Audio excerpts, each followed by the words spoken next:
Hey everyone, I think I'm just going to share a couple short videos today. The other AI video I recorded yesterday is a lot longer, so I'm debating when exactly to release that.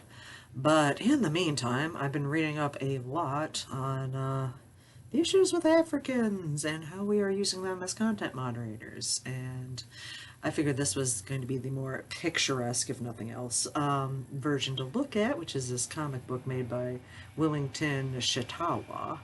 And this is close to home for me because way back in 2009, I ended up working for a brief period of time before my overambitious goals caught up with me for Wheat Force, which is at the time was contracting with Google in order to deal with search engine optimization techniques and things like that.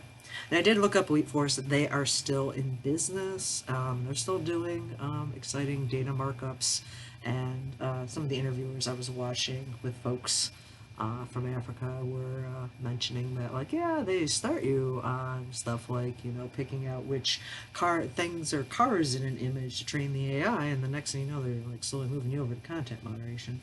And then there's another like eco exploitive thing that someone mentioned, which is like there's like a drop down for when you do your application, and if you're not from one of these like regions that's in the drop down, they won't even like take your application, so you just kind of pick one even if you don't live close to it. And it turns out like all the regions are slums, so that alone should say something for you. Anyway, I'm gonna zoom in a few minutes or a few seconds here, but this is Click Captives: The Unseen Struggle of Data Workers. This isn't okay.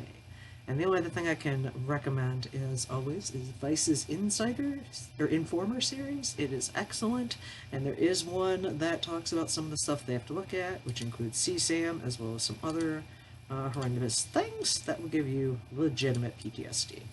Anyway, I'm blowing this up to make it easy to read. I am sharing this, and it's mostly so that everyone else can have their consciousness raised. So, pretty please go and download this and use it in your classes, etc. Like I said, I found this on the DAIR site, or Data Workers Inquiry. Data Workers Inquiry are linked. So, that's all I got to this. This comic strip delves into the experiences of data annotators in Kenya who have worked for two prominent outsourcing companies, Sama and Cloud Factory. It sheds light on the striking similarities and the challenges faced by workers at both companies, including low wages, long working hours, and the dashing of hopes and dreams. The comic strip's side-by-side portrayal of life at Sama and Cloud Factory hints at an unsettling possibility that the strikingly similar challenges faced by workers at these companies could be the result of a behind-the-scenes collaboration or shared practices within the outsourcing industry. By Wilington Shitawa. And if I'm mispronouncing your name, I am very sorry. Intro! Meet Wilington and Edwin, two young men from the slums of Nairobi, Kenya. Growing up, they dreamt of a better life, one where they could escape poverty and build a future for themselves and their families. However, high unemployment meant those dreams were difficult to achieve. As the tech industry began to grow in Kenya, Wilington and Edwin saw an opportunity and took it. They believed that working as data annotators for outsourcing companies like Cloud Factory and Sama would be their ticket to a brighter tomorrow. Little did they know, their dreams would soon collide with a harsh reality, one filled with long hours, low pay, and constant uncertainty. This is their story, a tale of exploitation, resilience, and the realities of being a data worker in the global supply chain of the AI industry. So yes, everything you report, someone has to go look at, and it's great. Back in my time, we were looking at like web pages to make sure they like matched what people were saying they were, and they weren't like gaming the SEO unnecessarily. So I didn't have to look at anything particularly horrible. But I did get warned when I said I wanted to go into digital forensics. They're like, yeah, you're going to be looking at CSAM for the rest of your life. I'm like, never mind. Wellington and Edwin meet at a local Checkers place. Hey bro, how about Yako? It's been a while. How have you been since we last worked together at Sama? And I'm sorry if I mispronounce the local words. Missouri Sana, bro. Honestly, I'm still trying to process everything we went through. Long hours, low pay, constant fear of losing our jobs. You know, Edwin, sometimes I feel like I know the streets of Hamburg better than the people who actually live there. Right? We spent so many hours labeling these German streets for that one project. It is surreal. That's what data annotation is all about. Labeling countless images, drawing bounding boxes, and identifying objects for hours on end. You can see why my crazy little metadata fiend, was drawn to this, because it's like, you look at a thing and you're like supposed to classify it within X amount of time period, and I'm like, I'm fast, I can do that. Was Speedy Gonzales of the data entry world. Yeah, it did not work out that way. And actually, a lot of it was just because I think Elite Force was like my third or fourth job at the time because I was juggling multiple jobs, just trying to make life and ends meet. So it was one of those. So it's like I have to get up on the weekend. I have to put in like 16 hours because I didn't do that much. I remember when we first started at Cloud Factory, we were so full of hope, thinking this would be our ticket out of the slums. The company representative made it sound so promising. High salaries, career growth, and being part of the technical revolution. Long hours were brutal. We worked 9 hours a day, and when deadlines were tight, it could stretch to 11 or more. And the worst part, we never got paid for the extra hours. It was like our time and effort meant nothing to them. I was constantly exhausted, both physically and mentally. It took a toll on my health and my personal life. The short contracts were a nightmare. I once got a 4-day contract, and the uncertainty of not knowing if it would be renewed was unbearable. It was like living in constant fear of losing our jobs. We couldn't plan for the future or make any long-term commitments. Yeah, that's one nice thing about being in America. I'm pretty sure this is something that you can't do, although maybe you can. Contract law is interesting. 4-day contract, though, that's nuts. Okay.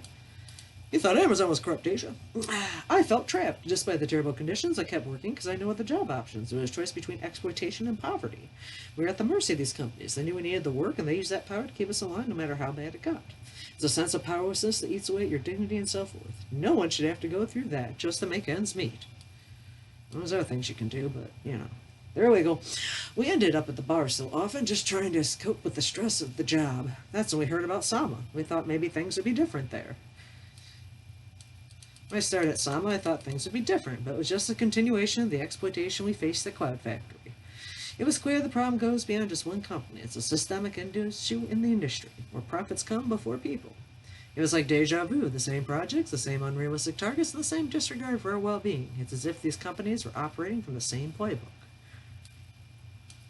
Looking back, I wish we had known our rights, that we deserved fair pay, reasonable hours, and job security. It's time for these companies to be held accountable for their actions and for the well-being of their workers be prioritized. I hope our story can help shed light on the reality of data annotation work in Kenya, and maybe it can lead to some real change in the industry. Let's hope so. Conclusion. The experiences of Wilington, Edwin, and countless other data annotators in Kenya's outsourcing industry highlight the urgent need for change. In the rapidly growing AI industry, where data annotation plays a critical role, fair labor practices, ethical standards, and the prioritization of workers' rights are essential. By sharing their stories, we can raise awareness and push for a future where no data worker has to endure exploitation for the sake of corporate profits. It's time to ensure that the advancement of AI technology goes hand in hand with the dignity and fair treatment of its human contributors. About the author, Wilington Shitawa is a former data annotator and quality analyst who has worked at both Cloud Factory and SAMA in Nairobi, Kenya.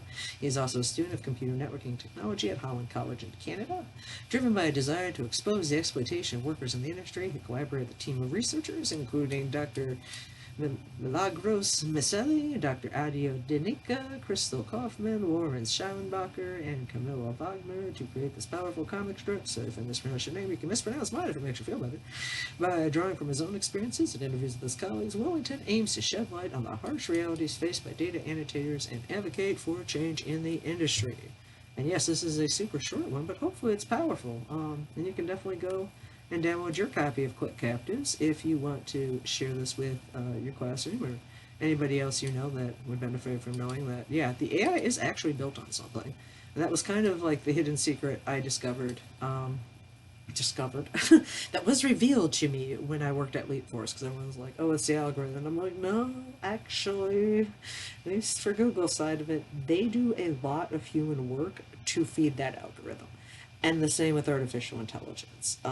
They do a lot of work behind the scenes to set up training sets and to code things, which is why now I'm trying to subvert the AI by, misclicking on everything I can in a caption. I'm no longer obeying what I'm supposed to do. I'm just like, nah, I'm just gonna label the sky as motorcycles and call it good. Anyway, no, that's just me slowing down the technological progress. Anyway. But yeah, this is not okay, and we should stop outsourcing things to countries that have not as great worker protection. And there's all sorts of more resources out there if you want to look into this, on unionization in Africa. Very interesting stuff, and I really do hope they manage to get that sorted out, because yeah, we should not be exploiting anybody and filling their head with really bad images and then not paying them and tricking their chain for no reason. We just shouldn't be doing that.